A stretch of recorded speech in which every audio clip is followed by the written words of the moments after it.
Oguggwa teguba muka buli lwa Sande mu gataliiko nfuufu. Tuloyige.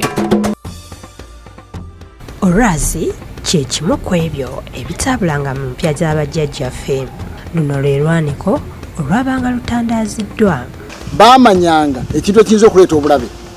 Era baalimanga emmere yaabwe kye baasookerako kuteekateeka emmere weegenda okubeera. Baafunanga amayinja n'omusenyu ne seminti ne batabula ne bayiwa ekibangirizi kubanga bajja kubanga baanikangako emmere yaabwe. Kakati baamalanga okutereza olwazi olwo ne balyoka badda mu nnimiro ne balyoka bakungula emmere yaabwe. Na buli kati lukyayogerwako olw'engeri gye lwakuumangamu emmere eyabanga eyanikiddwako nga nnyonjo. Twateekangako emmwanyi, ateekangako ebijanjaalo.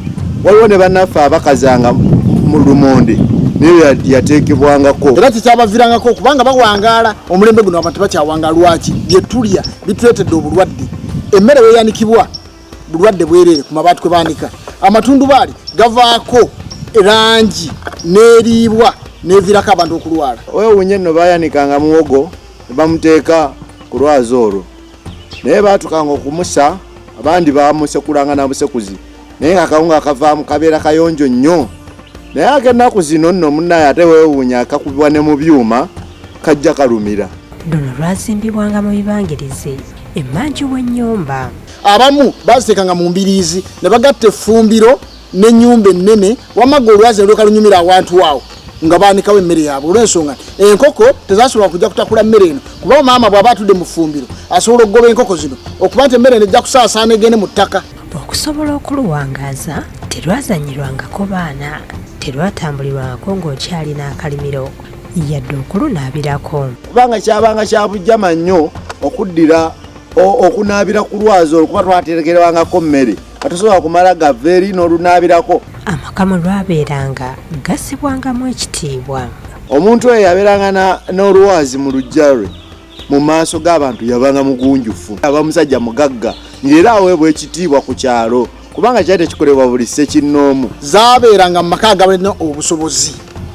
Lwaki? Kubanga wakungulanga akasawo kamu ak'emmwanyi. Kakati gwe olwazi onooluzimba ddi era oyandikira akasawo kamu ak'emmwanyi. Naye abasajja baalinanga ttani, katuzite ttani nga balina ebibanja nga 6-8 baanoganga emmwanyi mpitirivu nga tebasobola zaanula.